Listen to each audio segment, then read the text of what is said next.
Hi, I'm Mariam from London. Please like and subscribe. I lived with my parents and my grandma on my dad's side. Grandma was a millionaire, so we lived in a mansion with a pool and even a tennis court. But Grandma was also the meanest lady on the planet, except to me. When Mom made dinner, everything tasted wrong. I've never eaten rice this overcooked. I might as well eat bleach for dinner. But one time, I made Grandma a mustard sandwich and she was blown away.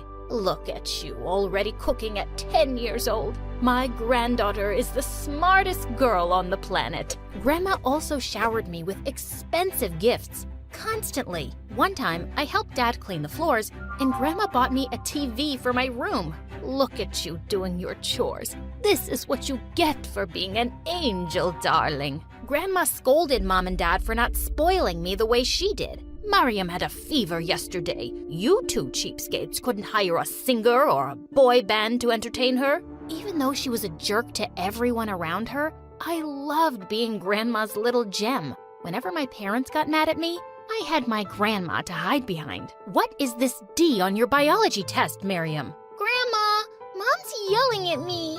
How dare you put that kind of pressure on Mariam? Sweetie, you don't have to study if you don't want to. My parents really wanted me to become a doctor when I grew up. They would get me all sorts of medical toys, but all I was ever interested in was paints, clays, and brushes. I often imagined myself as a famous painter and pretended to take a veil off a painting I made. Everyone would tell me I was the next Picasso, and I'd say, "Oh, you're all too kind." One day in 9th grade, I decided to sign up for a painting class, but my dumb parents said I had to take chemistry. It's time you start taking school seriously, young lady. We've had enough of your art nonsense. That was it. I opened my mouth and started to scream. My voice should have shattered the windows. Mom and Dad covered their ears. What is the matter with you? Are you a toddler? I think I lost my hearing. Grandma, they're being so mean to me. I don't want to take biology. I want to paint. You two should be ashamed of yourselves. Mariam is obviously an art prodigy and should be painting as much as she wants. We'll compromise then. You will take biology class, but we'll hire a tutor to give you private art lessons. Really? Oh, thank you so much. I knew I was being a little bratty, but if I could take private art lessons, so be it. My art tutor turned out to be a girl from my school. Her name was Layla, and she was in the 11th grade. And I didn't mind having her for my art tutor at all. She was one of the most popular girls in school and looked like a supermodel. I'd always heard about her, but I never got to talk to her before. I'm gonna help you become one of the greatest painters. Soon, you won't even need to go to school anymore. I sure hope you're right. I didn't know you were an artist, Layla. No one ever said anything. Nobody really knows me at all, really. I think I'm only popular because of how I look, but I don't have any real friends. Layla and I spent an hour painting and talking, and Layla was right. She wasn't like most popular girls at all. In fact, she was a little weird. One time, I decided to paint my entire face green just to see what it would look like. All right then, so I guess we're done for today? Actually, I wanted to ask you something. My parents are on vacation for like 6 months, so I'm all alone in my house. Can I stay at your place? I'll help out around the house and give you triple the art lessons. Triple the art lessons? I was gonna make sure Layla could live with us. Oh, for sure. I just gotta talk to my grandma. But my parents happen to be in the same room as Grandma, and they wouldn't have it. Some stranger living in our home? Are you crazy? Might as well invite a robber to live with us. You guys are so unfair. She said she's gonna give me triple the art lessons. Grandma, tell my parents to stop being jerks. Mariam's right. You two are heartless people. Not letting a friend of Mariam's into our home. Not letting her follow her dreams. You should be ashamed of yourselves. I knew then Layla was gonna stay with us for as long as I wanted her to. But as time passed, I didn't just do art with Layla. I also talked to her for hours. Mariam, how come your grandma's such a bully? She's a bully to everyone, but not to me. Don't you worry one day she'll bully you too? No, Grandma loves me. You know, you're kinda naive, Mariam. sort of like a kid. I am not. No, it's a good thing. I wish I was more like that. Layla said the most confusing things, but I loved every moment I spent with her. Even at school, being with Layla was an adventure. She would do the weirdest things. Miriam, come with us to the boys' bathroom. We're gonna tape anonymous love letters on the wall. Are you crazy? Why? 'Cause it'll drive them crazy. When no one was looking, Layla leaned over to me and whispered, "Consider this your most important art lesson. How to win over the boy you love. But I don't like any boys. Or maybe boys don't like you. You're too... I don't know what the word is. What's that supposed to mean? I don't know. Boys just maybe aren't into you. Like I said, you're kinda young for your age." Layla taped her anonymous love letter to the wall and left me inside the boys' bathroom. I was mad after Layla said that. I even refused to talk to her after school. Come on, Miriam, don't be so sensitive. I didn't mean anything by it. You insulted me. Maybe you are just another mean, popular girl. I'm sorry, you're right. Sometimes I say stupid things. Sometimes I think there's something wrong with me. What do you mean? Layla didn't answer. Instead, she took me to this gorgeous hiking trail to paint. I forgot all about our conversation. Layla, when will I be the world's best painter and be able to quit school? It doesn't work like that, silly. I was kidding when I said that. Maybe you'll never be a great painter. You don't think I'll ever be a great painter? I don't know, really. But did you know that you're the best student I ever had? Maybe you won't be a famous painter, but you'll be a famous something. Why was Layla always speaking in these weird riddles? And even though she was a mystery, I felt closer to Layla than I'd ever felt to anyone. Then, 10 months later, Grandma started picking on Layla one day. It was totally out of the blue at dinner time. "Dear, I assume your parents are successful painters?" No, ma'am. It's just me who likes to paint. My parents are doctors. But like I said, now they're on vacation. On vacation for almost a year? And you haven't displayed your paintings in galleries, started a business, and made something of yourself? Ma'am, I'm only 17. By the time I was 17, I was already starting my own startup. You're a freeloader is what you are. Grandma?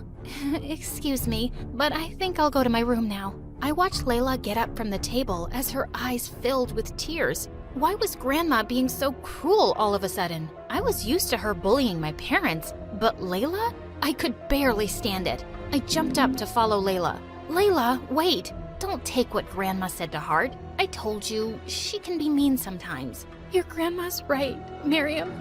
I have to tell you something. What is it? I lied before. My parents aren't on a trip. The truth is, I'm homeless. After my parents died, I tried going to an orphanage, but they didn't take care of me, so I ran away and started stealing food and clothes. Then I got caught and got arrested. No foster parents want a girl with a criminal record. I've been living on the streets. So far, I've been able to keep it a secret at our school, but I'm worried one day they'll find out. Oh, Layla, I had no idea. Listen, if I tell Grandma about your situation, she'll understand. She always agrees with whatever I say, no matter what. But when I told Grandma Layla's story, her face turned white with anger. She looked like a statue. I want her out of my house, Miriam. I can't believe I ever agreed to let a filthy child criminal into my home. She leaves today, and I'm calling the police. Grandma, you can't do that. It wasn't her fault. I want her to stay here and teach me art. She's the bestest friend I've ever had. And for the first time ever, Grandma turned her anger on me. You don't know what you're saying, Miriam. You're just a silly child. Layla leaves my house today. Like it or not? Then something inside me burst. Grandma, I've had enough of your cruelty. You bully everyone around you, and I'm sick of it. You have no idea what Layla's gone through, and you have no idea what she means to me. Without waiting a split second, I ran back to my bedroom to find Layla, but she wasn't there. Where had she gone? All of a sudden, I saw Layla outside the window with a backpack. She was walking farther and farther away from our house. I dashed outside. Layla, where are you going? Layla just ignored me and kept walking. I ran up to her and grabbed her arm. Layla, please don't leave. You were right about Grandma. She is a bully, and I finally stood up to her. I don't care about what she wants. I care about you.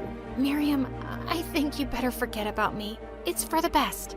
What do you mean? I could never forget about you. You're not my family, Miriam. I don't have any family. Nobody loves me. I'm just your art teacher. That's all I ever was. Before I could say another word, Layla left. I tried chasing her. I never knew someone could run so fast. But after miles of sprinting, I collapsed on the ground and I burst into tears. I didn't get home until midnight. Grandma and my parents stood in the living room next to our giant, fancy fireplace. Grandma's eyes looked like they were on fire. You spoiled, awful child, yelling at me and then vanishing out into the night? I should have you locked up in jail. Okay, let's go easy. She made a mistake. She's still your sweet Miriam, isn't she? She was my sweet Miriam. That was before she became friends with a dirty homeless and spoke back to me. And if she keeps painting, she'll be a dirty homeless too. I don't care what you say, Grandma. I am going to keep painting, even if I do end up poor. Why don't you show me a few of your paintings then, I will. I'm really good. In my room, I grabbed every painting of mine I could find. Grandma was going to see. Here, look at how many paintings I've done. And you know what? I'm proud of them. Wow, honey, we didn't know you did that many. They look beautiful. Oh, darling, let me see. Then suddenly, Grandma tossed my paintings into our giant fireplace. No! Mom, how could you? I threw myself on the floor and cried harder than ever. My beautiful paintings were gone, and Layla was gone. That's it. That was the last straw. We're moving out of your mansion. We're tired of your cruelty. That's the silliest thing I've ever heard. You can't live without my fancy riches. But the very next week, my parents and I packed up our stuff and moved into a new place. It was smaller, and it didn't have a tennis court. And I still couldn't stop thinking about Layla and where she could be. Then one day, I found a letter taped to my window. It was signed with Layla's name. Meet me at our hiking trail. I took the very next bus to our trail and tried calling Layla's name, but there was no answer. Then suddenly, who should I see but Grandma? Grandma, what on earth are you doing here? Darling, I wrote the note taped to your window. I was afraid you wouldn't come to meet me otherwise, and I remembered this was your favorite place to come with Layla. You mean Layla isn't here? I don't want to talk to you. I want to talk to her. Sweetie, I'll do anything to help you find her. But first, I want to apologize for being so awful to you and burning your paintings. I love you, sweetheart. Grandma started to cry and came over to hug me. I've been a bully your whole life, to your parents and now to you. After I saw your face when I burned your paintings, I realized I wanted to change. I love you, Miriam. I love you too, Grandma, but it's gonna take me some time to forgive you. I understand. I don't expect you to ever forgive me, but know that I'm here, and my house is always open to you. And if you do ever find Layla again, you both can move back in with me. I'll adopt her. Grandma left at that moment, and I stood in the middle of the hiking trail. And then suddenly, I saw Layla sitting on top of a rock. Layla! But as soon as Layla saw me, she started to run up the hiking trail. I chased her as fast as I could, but she was just running and climbing higher. Please, wait up. Go away, Miriam. Layla, please, don't run away from me. I raced up the hiking trail and tried to catch up with Layla, but she was so far ahead of me, I couldn't even see her. Suddenly, I heard a loud cry from above. I looked up to see Layla stuck between two rocks. She looked like she was ready to fall. Please, someone help me. Layla, I'm here, hang on. I rushed to Layla as fast as I could and tried to pull her up, but she wouldn't budge. My hand is slipping. Do something. I grabbed Layla with all my might, and she was finally free. Layla and I fell on top of each other and started laughing. But suddenly, Layla looked at me. Miriam, you're all scratched up. It's fine, Layla, I don't care. What matters to me is that you're okay. I couldn't live without you. Really? I mean that much to you? Yes. You're the most amazing friend and teacher I've ever had. I used to be so bratty and babyish. I had my grandma to run my whole life. but you've changed me. Even though we're not related by blood, you are my family. Do you really mean that? Yes. Layla, I talked to my grandma. She apologized for everything, and she said if I ever found you, she'd adopt you. Oh, Miriam, that's the best news I've ever heard. We'll paint up here every day. I'll teach you everything. We will, even if we're never famous. I'll always keep painting with you. I love you, Layla. I love you too.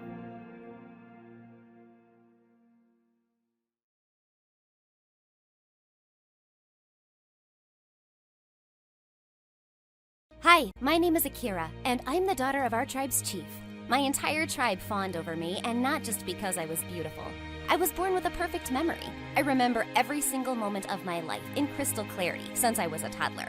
I remember each tree of the endless jungle where I lived with my people. At only 5 years old, I could point the way home through our forest, and all the adults were amazed.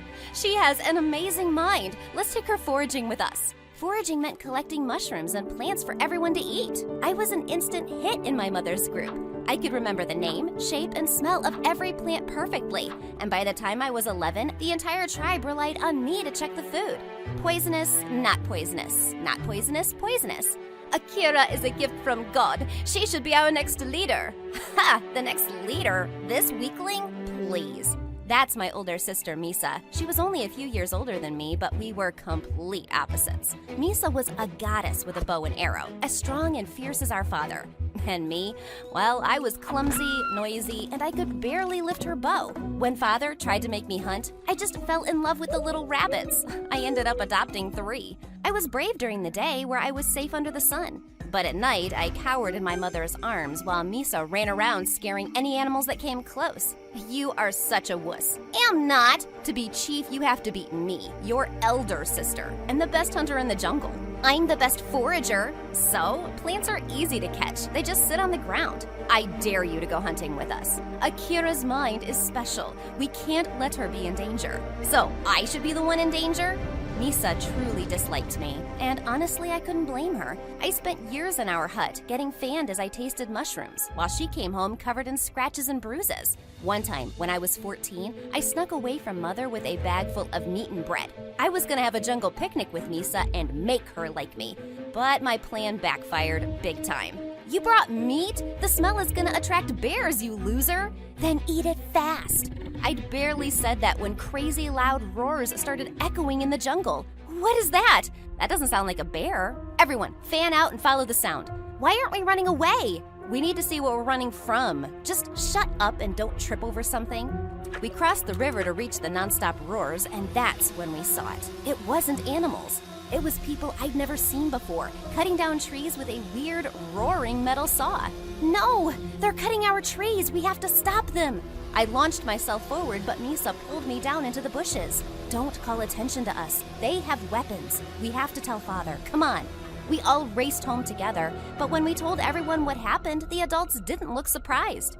We know they're cutting the forest. They're going to build a town here. What? But where will we live? We can live with them. They promised we would get to keep all our land. They can give us better medicine, better houses, and a better life. I like our life and our home. And what about the animals? Where will they live without the jungle? Akira, we're worried about us, not the animals. So they'll have nowhere to go? Nothing to eat? They just didn't care. They kept talking about the benefits of inviting these people in. I thought I was gonna have to stop them single-handedly, but Misa pulled me aside. We're not letting them do this. Really? You wanna stop them with me? No, you are gonna stop them with me. For the first time in our lives, Misa and I were on the same side. We made a pact to spy on these newcomers, find their weaknesses, and get rid of them. We sneaked beyond the river till we reached the edge of the jungle. I hid in a tree, watching the men brutally cut down my home. Suddenly, a strange boy jumped in front of me and put his hand on my mouth. Don't say anything. For a moment, all I could think about was how handsome he was. Then fear kicked in and I pushed him. He grabbed my leg as he fell and we both tumbled out of the tree. Ow! I looked up to see the tree cutters staring at us with rage. Who's this girl? And Jack! He's here! Get him! Run! Run! Run! The boy grabbed my hand and we started running away. We'd almost reached the river when my clumsy feet sent me flying to the ground. Wait, help me! Sorry, princess, gotta go. I twisted my foot. Behind me, the men were still chasing us. If you go into the jungle without me, you won't make it. There's a million tigers there. He growled and threw me over his shoulder like I weighed nothing. I told him the way into the thickest trees where I knew the men wouldn't chase us. Why are you running away from them? I stole a bunch of food back home and they were going to put me in prison. So I escaped on this ship. Now these people want to send me back. All that just for stealing food? And gold. And this fancy crown. Oh, you're awful. Sure I am, princess. Now, are there any tigers near us? I lied about that. He dropped me right away. I'll be going now. Bye. He tried to run away, but just then a ghostly figure jumped on him and pinned him to the ground. It was Misa. She almost hurt him before I stopped her and told her who he was. You stole from those invaders? That's amazing. He is not amazing, but we can use what he knows to beat his people. What do I get for helping you? Your life. Oh, jeez. We tied up Jack's wrists and snuck him into an empty hut back home.